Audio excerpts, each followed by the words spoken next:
Well, let's see. We've had extreme heat. We've had power outages. We've had a rainstorm complete with hail 2 days after we were in the high temperatures, and tree limbs out in the street. It's been that kind of a summer. Let's get inside and talk about this stuff.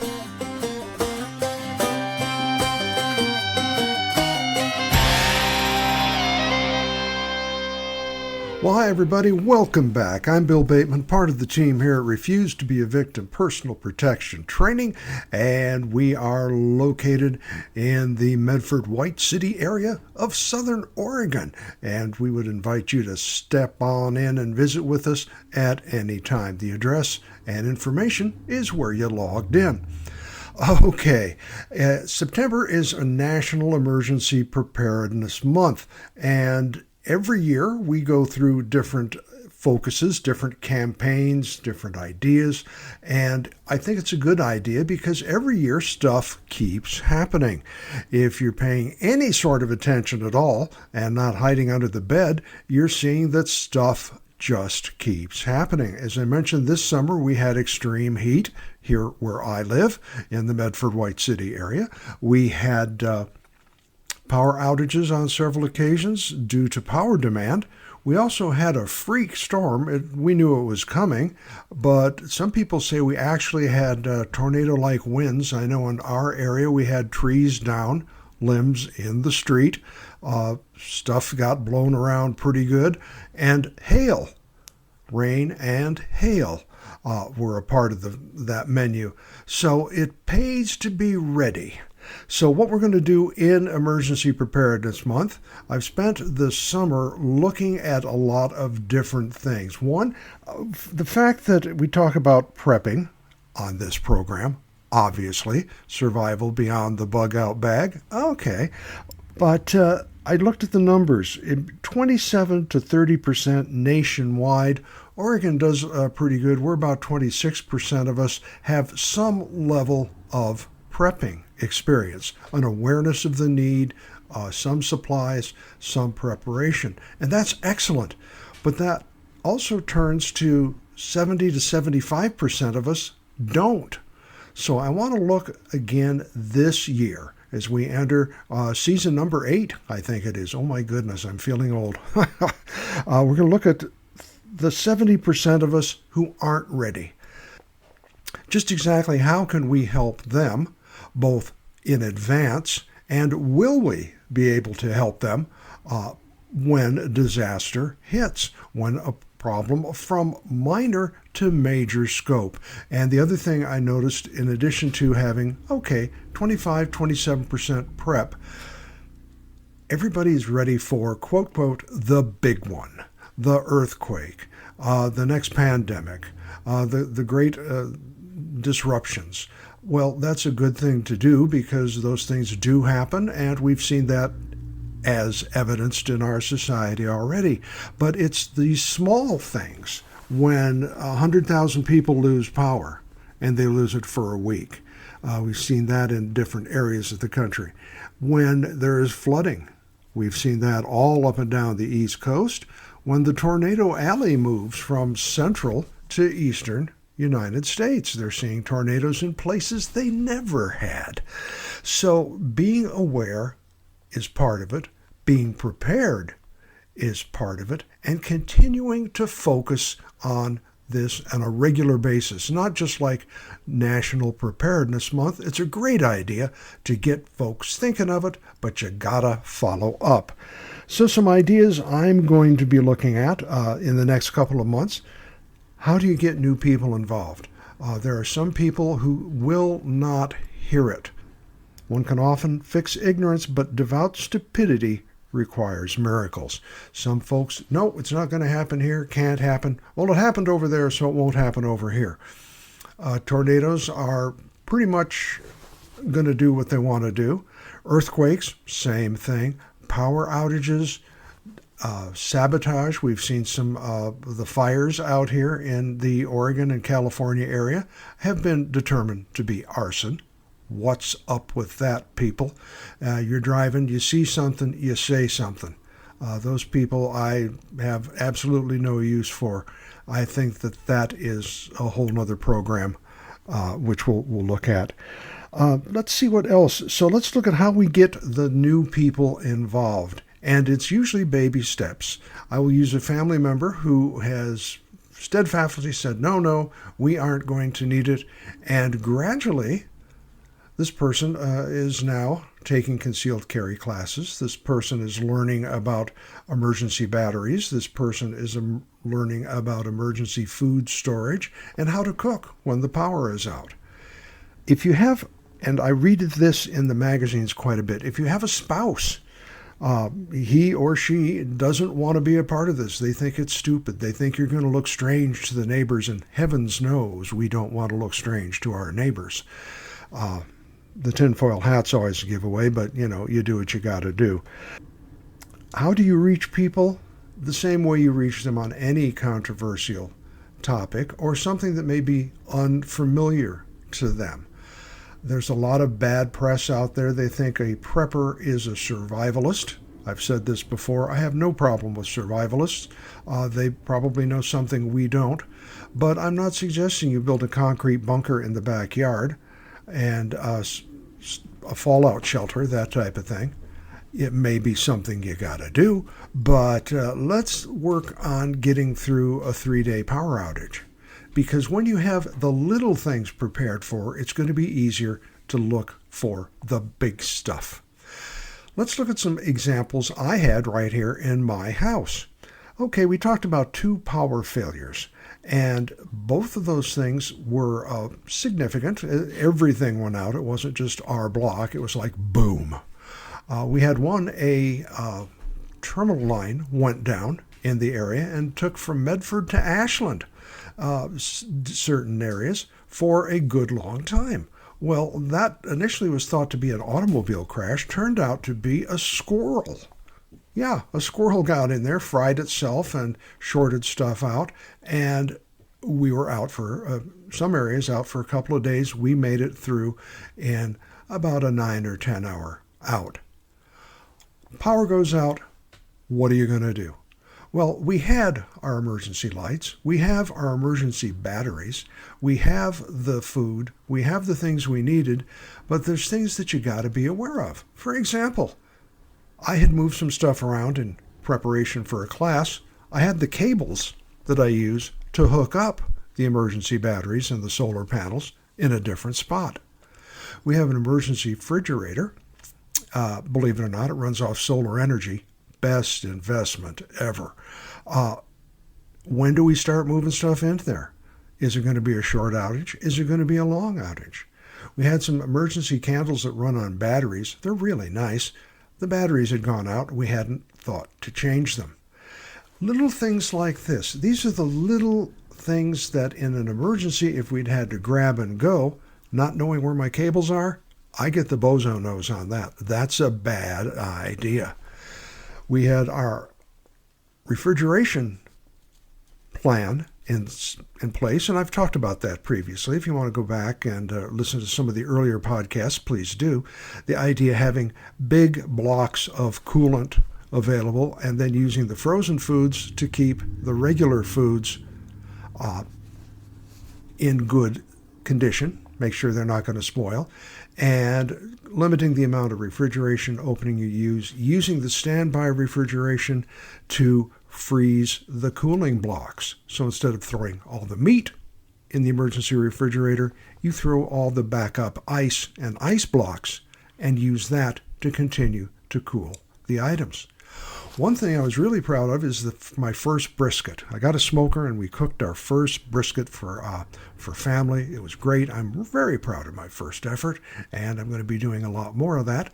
I did use up quite a few of the pellets for this smoker. Now, the smoker runs on electricity. I've got a battery, perfect for that. It's out there on the patio. The panel fits out there. The battery fits out there. But it's not much good if you don't have any pellets. Keeping an eye on your emergency stock is good. With the rain and the tree limbs, I got to give mad props to my people here. We looked out our front window, and this is lightning and thunder and the dog under the bed. I mean, it was like, good grief. It was like a full-on storm. And when things stopped, we looked out in the front of our home, and there was a tree limb, a substantial tree limb. It was the top half of one of the neighbor's trees that had blown into the street, fortunately not into our living room. And a couple folks came out with a saw. We're kind of looking at that going, we're going to need a bigger saw. And then somebody said, well, how about this? And about 3 of the guys grabbed hold of that thing and drug it to one side of the road so cars could continue to get up and down. It wasn't blocking anything. People could still get in and out of their homes. And they all banded together, first to clear the roads. Then I looked around the park. People are running around clearing the drains. Heavy rain, if those drains aren't clear, it's not going to do any good to be wading through puddles. They got the drains cleared. Groups of us walked around the park checking in other places, because we're a pretty good sized area here, looking in to check in on each other. Nobody organized this. Nobody had a plan. Nobody's out there with a clipboard and a vest yelling at people. This happened automatically. Now, that's an example of years of working together. This is an example of knowing your neighbors. This is an example of having a common idea of what needs to happen. Only one person was worried about getting the Wi-Fi restored. The big thing was making sure we get the power back on, emergency vehicles could get in if we needed them, and checking on everybody in the park. Prioritization, getting things in order. So that was a good lesson for me personally. It was a good lesson for the park. It was a good lesson in preparedness, because had that power failure gone on, there's going to be things that need to be cooked. Those can be cooked and shared if you're going to do that type of activity. How are you going to cook it? We have 2 methods. We have the pellet grill, and we have a propane grill. And so we are, and of course our propane camping stoves. We have 3 methods we can cook, and we can be sufficient. I'm pleased to see that we have a good prepping attitude here in the community, and what I'm hoping for the next couple of months in the new broadcast, we talk about how to share that idea, how to share that preparation, and reach that other 70%, because in a big emergency, 70% unprepared is a significant number. We need, as preppers, to almost try and spread the word, if you want to put it that way, to share the idea of building your own resources so you're not left without. Because most people are going to be, we'll just have a community cookout. Yeah, maybe the first times, but you can't give away all your supplies, because then you are without. So let's help others get ready to deal with whatever, whether it's a power outage from a psychotic squirrel, or whether it's a power outage to another group of psychotic squirrels. It doesn't matter. The power's out. You can fix blame later. Another thing that's interesting, and this is a numbers game also, I took a look and I see that gun sales are up significantly. A lot of firearms are being sold. Now, for whatever reason, okay. Buying a gun is only the first step, folks. Learning how to use it responsibly and effectively is the second part. You have to know how to care for it. You know how to deal with it in case it jams or there's an emergency. What happens if a shell goes off and only goes halfway? The bullet only goes halfway down the barrel. Would you know what to look for? Would you know what to do? Knowing how to clean it. I've said this 1,000 times, and I'll say it 1,000 more. The loudest sound you're ever going to hear is when you're going to need that firearm, you pull the trigger, and it goes click, because you didn't clean it properly, and it's fouled. That is a soul-sinking sound. So with that idea in mind, I'd like to again mention that we have classes available, and the address is of our homepage at Refuse to be a Victim Personal Protection Training. We have classes for everyone, from your first gun even if you haven't bought one yet, and if you're thinking of buying one, how to buy the gun properly. And I'm going to go off on that rant in a minute, all the way up to tactical training. We have shotgun, pistols, rifles. We have non-ballistic self-defense. If you're worried about getting involved with a firearm, if you want to just be able to defend yourself against an initial attack, we have those classes. We have always had certain dates available, but that doesn't mean it's the only date you can come in for a class. You have a number of opportunities. If you want to get a group together from your church or your community and come in, we are more than happy to do a specific training at a specific time just for you. We're doing something for the realtors in our area. The problems that realtors face in their business going out to meet people in homes in remote locations. It's been documented on the news. So they're taking some positive steps to make it safer for their agents and for the people who come out and look at homes. This is what's important. If you're going to get a gun, I just met with an individual. They have purchased a firearm, and they brought it over to show it to me, and it was unloaded, and the slide was drawn back. Always know where you're pointing your gun. The always, always, always points, which we'll cover in class. It hadn't been lubricated. Many new guns coming from the factory could use a good lubrication. That's why learning how to clean and lubricate your firearm properly without it having looked like it's been dropped in a box, a vat rather, of oil, or making noises like one of those old windmills you'll hear in the Western movies, that creak, creak, creak. It's a machine. It needs to run properly lubricated. So that's part of our training, learning how to use that firearm effectively and ethically. The big thing is people forget that after the emergency happens, the laws are still here. And if you just start lighting off like you see on television and take out the neighbor's cat and, or even worse, one of the neighbors, you are liable.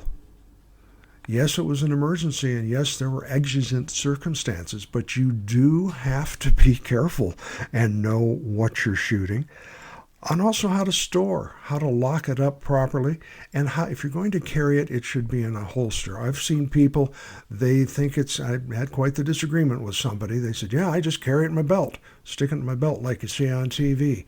And I suppose you can. It makes it easier if somebody's going to gun grab it from you. And it makes it easier if you get a handful of trigger when you're not quite ready for it and shoot out your own kidneys. I don't believe in an unholstered firearm, except in an absolute emergency. What type of holster is best for you? What's going to work for your lifestyle? A police officer has a different type than an undercover officer, than somebody going to the store, worried about the neighborhood they're in, than sitting at home.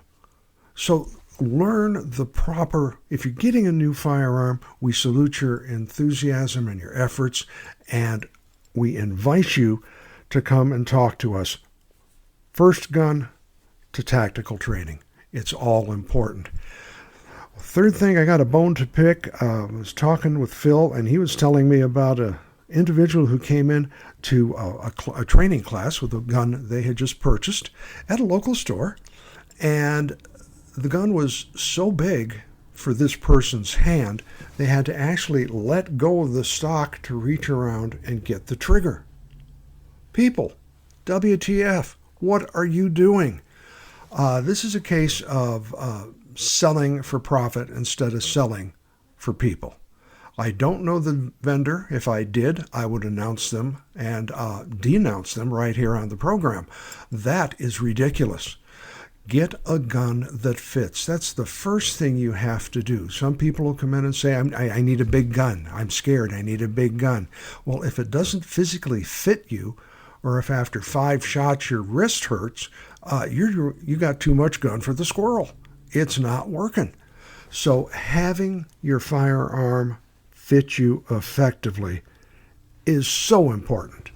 I will say it, I'm blacklisted at one store because I called out a clerk not a salesperson, a clerk, for doing exactly that. They tried to sell this very petite woman, elderly, a large frame. I'd call it like a 357.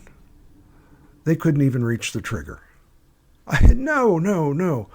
I walk in, they all just walk away from the counter now. And you know what? I don't walk in there anymore. Shame on you. So let's look at the months to come. Let's look at reaching new people in the survival training, survival modes. Let's look at, if you're a new firearms owner, getting training, making sure if you're going to use it, you will use it effectively. Different firearms have different uses. If you have a large caliber firearm, like you're going to go after a bear with, that might be not appropriate for use in the mobile home park. What are you going to use when over-penetration is an issue? And if you do not know what over-penetration is, you should find out before you become a victim of that. So know what you're shooting at, know your field. There's just so much to learn. Be a responsible gun owner. Don't be that person on the news looking upset and being a statistic, and that people are saying, see, this is why nobody should have a gun. Look at this as a serious commitment, just as is prepping. Look at it as a serious commitment. Okay, that's what's coming up in National Prepping Month. I'm going to go deeper into each of these areas. I'm going to look at some of the old programs and update them.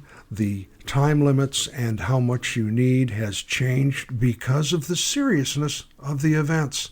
So as these things happen, we're going to be updating. We're going to be giving you tips on reaching new people. And yes, I'm still going to be looking at new equipment and looking at different ideas for using that equipment. And the final thing, I just updated my basic life-saving and CPR certificate. It just happened to expire right around this time. So my wife and I both went out and got our BLS, basic life-saving. This is the thing a nurse has to have. So it's a little beyond just your basic first aid. And then I took the CPR class. And these are things that I cannot imagine not having. Made sure that our tourniquets were all of a good brand. Occasionally people will try and give me things, and they're the things made in Taiwan or China, and they collapse. That'll really cause some damage to the extremity. So keeping up on your first aid certification and your information to see what's new is very important, especially in National Preparedness Month, but especially when the grandkids come to visit. Okay, we look forward to seeing you out at the range or back next week. Programs are going to resume on a regular schedule, best I can keep up with them, and I always am welcome for your input. If you have an idea that's been effective to you, to share a tip, if you've got a specific strategy, if you've got something that you think is worth sharing, please write to me. My address is right there on the front of the program. I'd love to hear from you. We had somebody last season. It was a really useful comment. Folks, I believe the gentleman was from Ohio and had some real good stuff to look at. And remember, Ohio, Medford, Oregon, Stuttgart, Germany. Folks, you got to be able to survive, and you got to be able to be the one in charge. That's it for this week. We'll see you again next month. Take care. Be safe.